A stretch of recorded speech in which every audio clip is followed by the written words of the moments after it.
今天我们要造访的地方，连卫星地图都没有标识地名。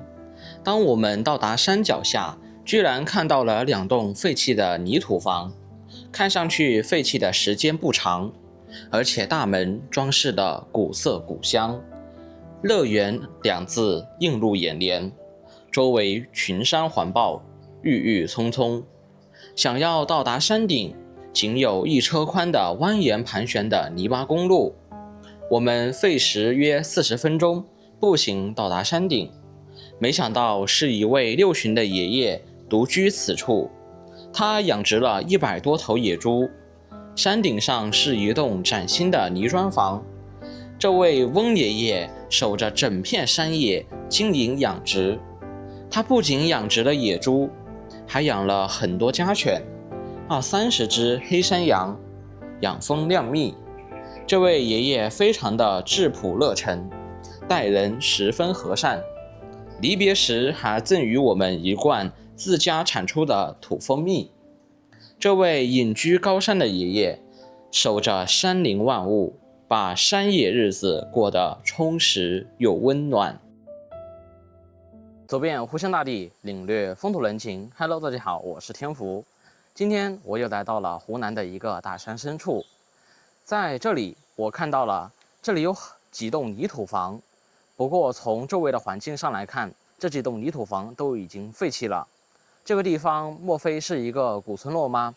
我刚刚通过无人机简单的探寻了一下周围的环境，发现在我身后这座高山的山顶上有一栋孤零零的房子，并且呢，我还发现旁边有电线杆往山顶上延伸，而且还是3相电。所以我们今天就徒步走上去看看。现在呢，我们就先简单的参观一下这几栋泥土房吧。Hello， 大家好，在山脚下的这几栋泥土房门前先参观一下。在这里呢，有几栋废弃的泥土房，门前呢杂草丛生，看样子是已经废弃很久了。这些都是典型的乡中民居特色。在这些泥土房的2层啊，都建了这种吊脚楼的形式。我们看到上面还放了一些蜂箱，这基本上是山里人家的一些标配了。在山里面呢，养殖蜜蜂。你看门前呢，都安装了卫星天线，可以接收电视信号。我们镜头前的这户人家，看样子以前做了一定的粉刷，房子装修的还可以啊。上面的横联是乐园，应该是一个耕读传家的人家啦。它门前这里是什么？山泉水。以前做了一口水井哦，这里都还有山泉水，都没有枯竭。哇，一直有山泉水，看一下，拿出来管子。哇，这山泉水还是有点冰凉哦。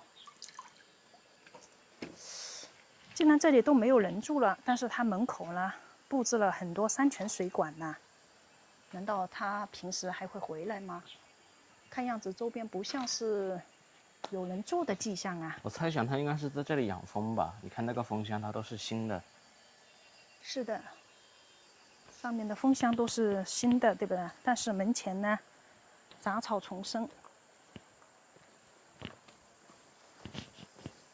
从这个地方可以到这边来看一下，来走了，这边看到它门前的这个风车没有？以前的农用工具，对吧？基本上是山里人家的标配了。我们现在从这条路到他邻居这边去看看。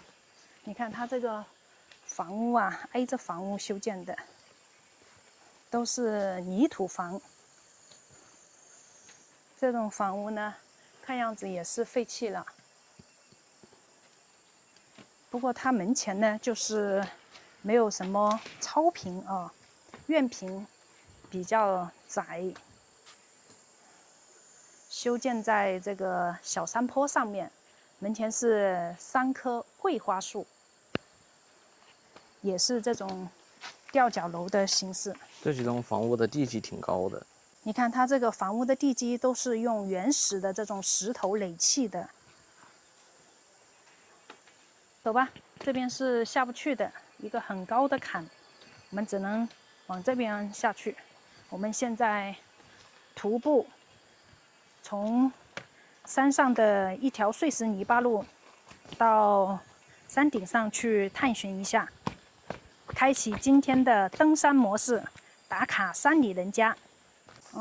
现在我们在山脚下，你想想，这种碎石泥巴路，没有越野车或者是四驱车，根本就没办法开上来。这个坡度还是比较陡的，只能是徒步上来。哇，你想想，这个坡度少说也有50-60度了，车子开上来轮胎容易打滑，而且这个地面呢，下雨的时候把地面冲刷得非常的松软了，哪怕有一些碎石在上面，车子都很难爬上来的。这条路大概只有1车宽的样子。你说山顶上住的会是什么人呢？或者有没有人生活在上面？这个我们暂时都没法判断，只能是无人机远远的探测到下面有一栋房子。它这里都有3项电通往山顶。是的，令人费解的是，竟然还有3箱电，看到没有？我们刚刚上来这边，这个电线杆看上去都是那种新架设的电线杆，3箱电直通山顶。现在太阳阴下来了，比较凉快，而且我们在这个山里面的这个林荫道上啊，还是比较舒服一点。不然的话，在太阳下暴晒，走路就会很吃力了。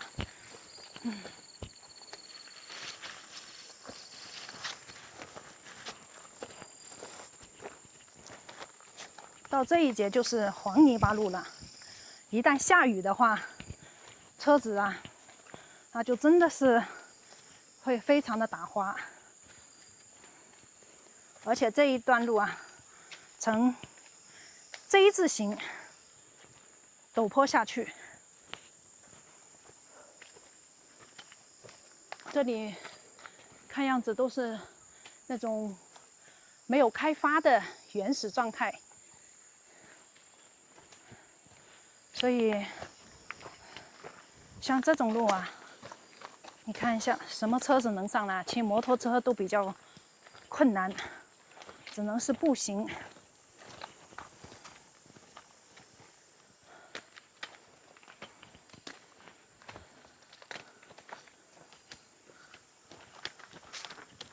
其实走这段路还是挺饿脚的。不知道上面那户人家是在上面搞养殖呢，还是纯粹在山里面生活。这一节路啊，又是陡坡上去，幸好没有开车。我们一般在户外探险的时候，对于路况不是很熟悉的情况下，一般不敢轻易开车上来，不然的话，现在这路上就麻烦了，因为在过去的1年里，我们总是遇到过各种各样的麻烦，就是对路况不熟悉的情况下贸然前进，导致车子抛锚，非常被动。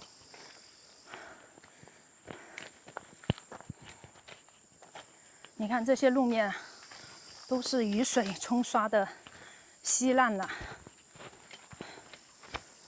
我们从山脚下到达房屋的距离，简单的目测了一下，大概有2公里左右，所以我们只能是慢慢走上去了，没办法。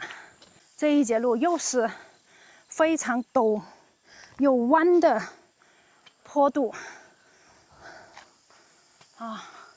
接着又是弯弯绕绕，直达山顶。这些蚊子在眼前晃来晃去。这里面这是什么电线吗？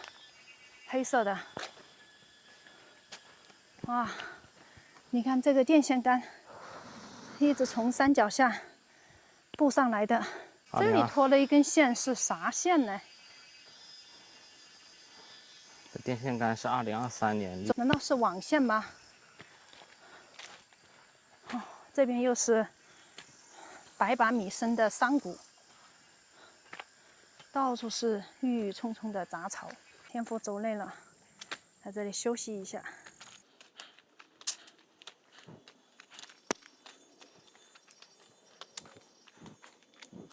你说这里面会不会有什么野兽出没呀？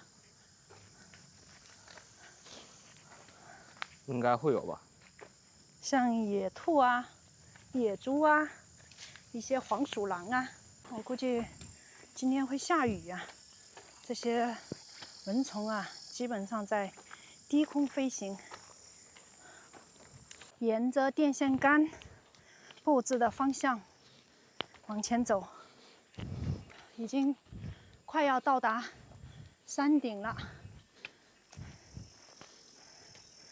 大概走了一半的路程了。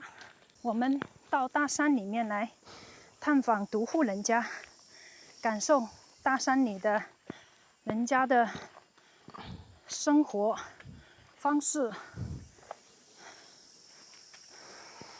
了解大山里面人的生活文化、风俗文化。我们应该是快要接近山顶了。哇，这一节路走得气喘吁吁，走一节休息一下，走一节休息一下。这个路倒是有这么宽，就是太烂了。走这条路真的是要特别小心，一不小心都会被路上的石头给绊倒。到这个位置，视线就比较开阔了。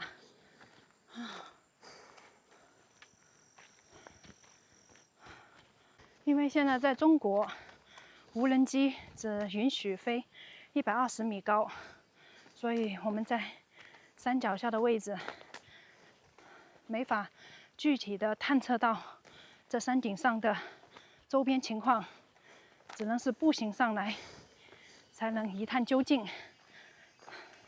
现在在湖南的大山里面，随随便便一座大山都不止120米高，不过在这里都能够看到有车人印呐。你猜什么样的车子会跑上来？我看到房子了。哦，直线距离也就100-200米左右。是的，看样子是一间红砖平房，新修的。哦，我们直线距离的话，大概100-200米。那么还要继续往这边绕过去，从这边绕过去还要走300-400米。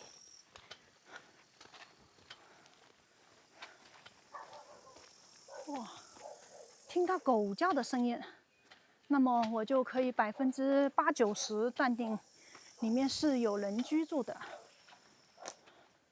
不知道主人在不在家，貌似养了好几条狗啊。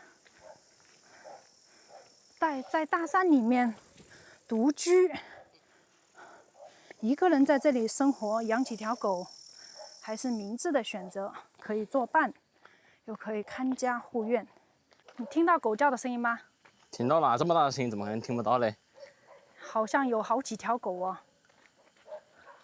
3只。你能够听声辨数是吧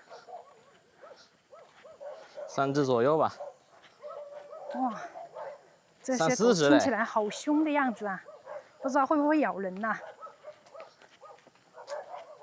你看狗的嗅觉就是灵敏，对吧？哇，又是一群汪汪队在迎接我们呢。5只嘞！哇塞！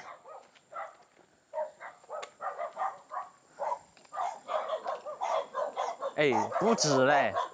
天哪！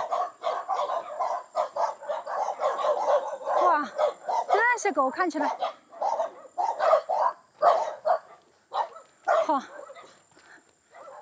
6、7只狗。哎，真的是汪汪队嘞！汪汪队真的是汪汪队，天天、毛毛，还有什么？阿奇、阿奇，还有谁？小丽，小丽， 8只狗。里面还有，主要来他是不是在这里专门养狗啊？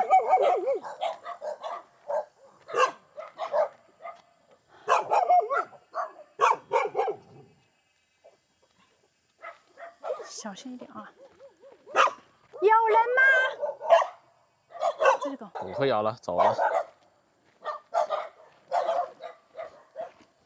哇，这些狗的吼叫声啊，传遍整个山谷啊！你好，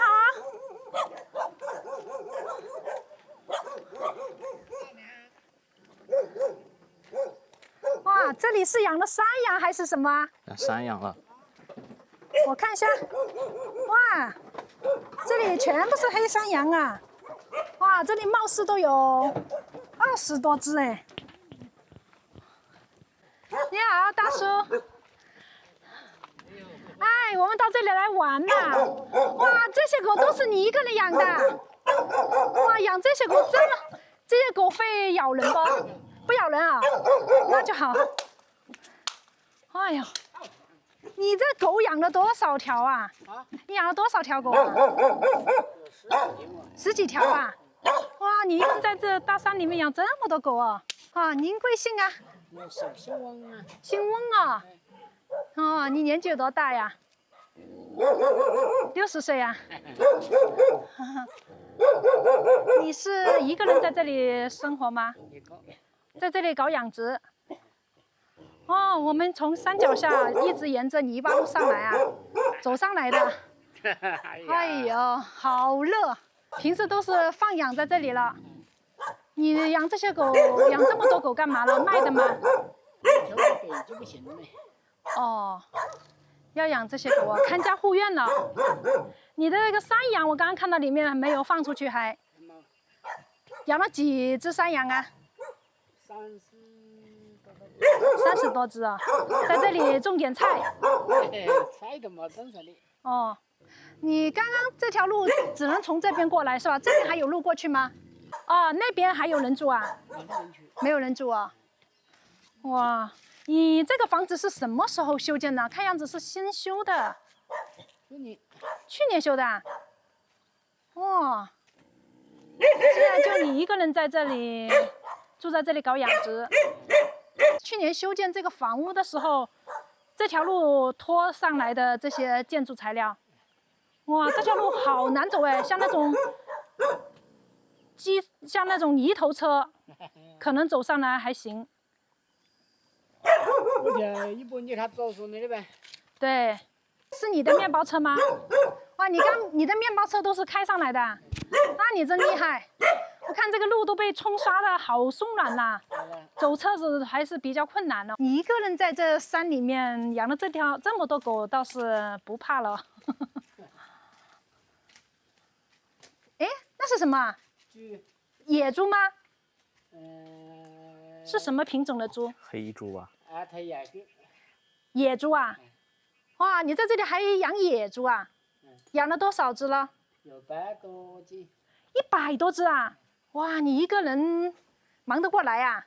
哇，你这个野猪的话也是放养的吗？跟山羊一样的吗？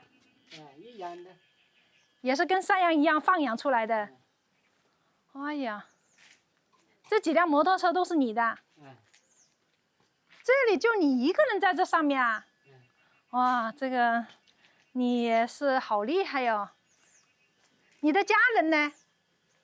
在万兴。在那个镇上对吧？哇，我到这里看一下，参观一下。哇，你在这里去年才修的房子，那你以前就在这里住吗？以前这个地方是不是你们家的老家呀？是的。哇，那以前这个上面有住了多少人呢？以前这边也就是我的家人啊。几十年前都只有你一家人住在这里啊？哇，那以前我刚刚走上来的这条路，以前有这么宽吗？以前那么宽。哇，那你们进进出出上下山不是很麻烦啊？以前是没麻烦。以前是泥土房，也就只有你们一家人住在这里。嗯。哇，那个时候一户人家住这上面不怕哟。以前你说小孩子读书啊也很麻烦呐、上下山。走过里下山蛮远，走过里下山，个星期就是。哦，走这边下去啊？走这山里面有一条小路下去啊？小路。很小的路，是不是更近一些？我的近一些。哦，你这上面有水源充足吗？有。有啊，有水是吧？你现在用的也是山泉水。哇，你真的现在就相当于一个人独居在这个世外桃源呐、啊，以前就是泥土房推掉了，然后再修建的这个房子。我去看一下，这些野猪真的是，哎，还有这种黄色的毛发的猪哦。麻的也有。哦，麻的也有，花猪也有。看一下，长脚啊！看一下，哎呦，它还怕人的嘞，这野猪还怕人的。你是从哪里搞的这些野猪的品种来的了？养出这个养跟讲个。哦，就是家猪和野猪一起那个交配完之后再培育出来的品种。养100多只，那他们平时吃的饲料啊，都是你从外面搞上来的？哦，玉米。平时都是让他们出来活动活动，属于放养。这个猪的肉好吃不？这种猪肉好吃吗？你平时好一点。你平时就是有人到这边来拖呢，还是你要拖到市场上去卖的？我不拖到市场上去卖哟。哦，就是别人开车来这里收购。像这种野猪长得快不？我去都抽个1年，这就抬个这都抽个年吧。哇，那不像我们家猪哎。它不懂啊。它不长是不是？但是它一般你要出栏的话，要养到多少斤才能卖呢？太细都卖，就是过1斤我要卖。哦，大小都可以卖哦，不一定要养到100-200斤。去年自己把抬个一下卖掉了。哦，它去年自己有抬个有600斤一头啊。多少家？600斤。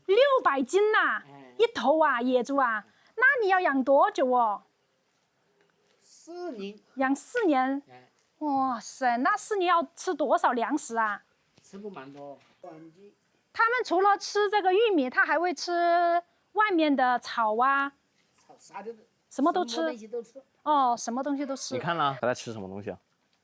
它在地上觅食，是吧？你这里养了鸡吗？哦，圈起来了。那羊呢？它会不会咬你的羊哦？它会咬你的山羊不？现在这个去不搞的，还得这个去就爱用。哦，以前会，现在不会了。哦，我听到了，你还养了公鸡。你像这个卖零的话，这个他们把这个野猪收回去了，然后他零卖的话，一般卖多少钱1斤呢？卖20的毛。20啊，20的那个毛啊，那他们那如果零售的话，那不是要卖30块钱1斤？哎呀，那你是一个大农场主啊！我买的老，哎呀。你们以前一户人家住在这周边的话，以前在这里面有什么经济来源？是通过什么方式呢？该洗你是要毛才经济来源。山里多的水饺，搞这个。靠山吃山，只能在山里面种一些红薯之类的。你这个房子去年修建下来，大概花了多少钱呢？花了10几万了。10几万呢？你这个工钱肯定高啊，别人拖上来材料，对吧？这不太蛮多，要跟他这个只贵不蛮多，差不多几。哦。我这个的是3.2几个根啊。花了10几万呢，也是差不多。现在工价、材料啊，各方面应该都涨价了。你这上面竟然还你自己人工挖的这个池塘吧？不是个喊挖就挖。哦，喊挖就挖的。是吧？我是说挖机挖开的一个池塘，反正这里是一直有源源不断的山泉水嘛，有，是吧？对，哇，这么多蜜蜂啊！你还养了蜜蜂哦？哎，养了多少个蜂箱呢？养了有数十箱啊，有几十箱啊？十多箱。 10多箱，一年就有几十箱。哦。那个后面就一下走过了冇人吃。哦，那你一个人在这上面有的忙的，哇！你看密密麻麻的蜜蜂哦，这密集恐惧症的人呢，看着是好那个的，头皮发麻的。以前这山里面有一条路可以走的，现在完全废弃了。好，到你的里面去看看吧。哎呀，你这地面还打了一些水泥地面呢，是吧？他那里冲多个东西，个狗还乱扔过。哎呀，这个是蜂蜜吧？摇的蜂蜜是吧？摇了蜂蜜。哎呀，吃蜂蜜不？哎呀天，手工洗的。长一点点。哦，这是你在这摇的蜂蜜，把这个就是这位大叔他摇了，用那个蜂巢放在这上面这样摇的。之前我们在其他地方啊也看到过胡爷爷那里是吧？啊，摇蜂蜜的。看一下你们家厨房。我这个美丽就不好。哎呀，还搞得还挺干净的呀。哎，你看到他们家有一个老古董，看到没有？这个不过好像坏了。狗和野猪在一起生活。这个猪真的是当狗养的，都是放养式的。那你那些山羊不是差不多下午要出去了吗？要放出去不？都3点了，到3点钟再放出去，它自己会回来。会回来。哎，那你这山羊管理的挺好的，自己出去，自己回来。哎呀，你平时这个蜂蜜是卖的多少钱一斤呢？应该1咋子？哇，我整理过啊。上面的还有蜜蜂在上面飘。是的，这些蜜蜂真的是为人类啊创造了奇迹呀，对吧？一生忙碌的蜜蜂，天然的糖分。哇！你平时卖给别人的话是卖，这里应该大概有2斤哦。冇跌啥的，这几年都冇跌。这几年都没有很多是吧？可能是被一些马蜂，对对对，有一些马蜂啊，它就把它咬掉了，咬跑了。嗯。天天就回去敲。哎呀，好。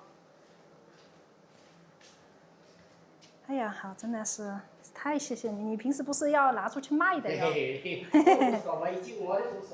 哎呀，真的是。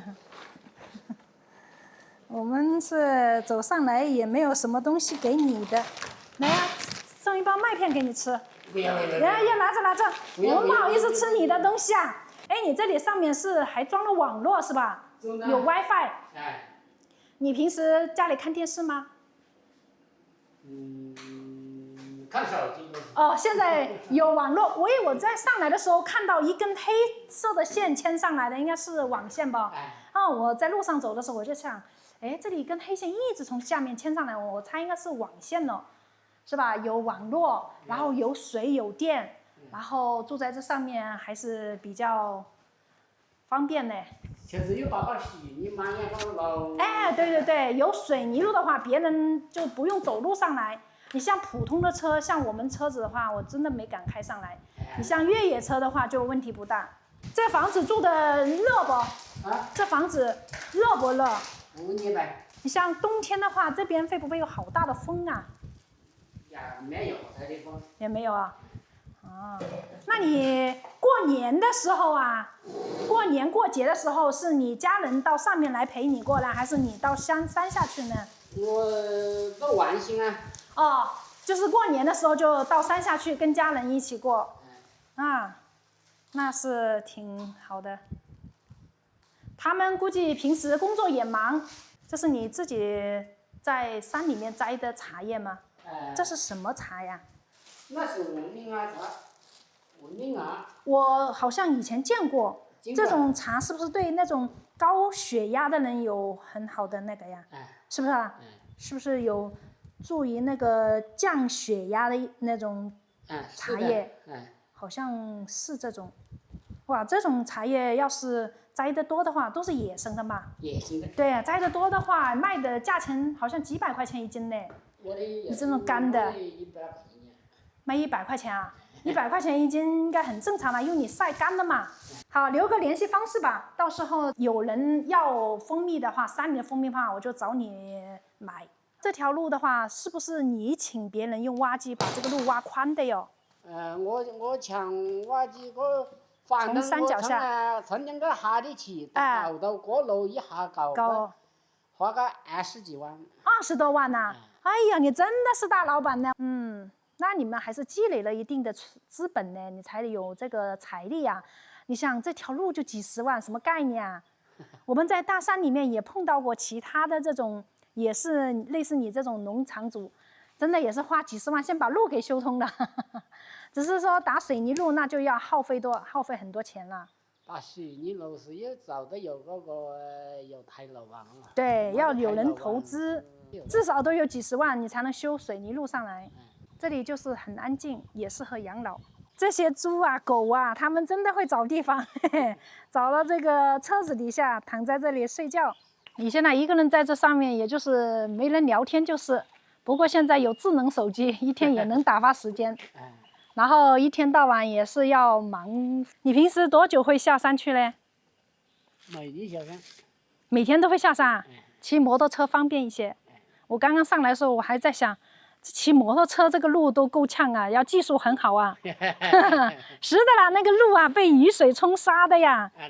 我估计你每年都还得要。每年都有啊，要搞几轮。用那个挖机还要再修整一下，不然它又长草啊，或者说被雨水冲沙的呀，又会不平整了。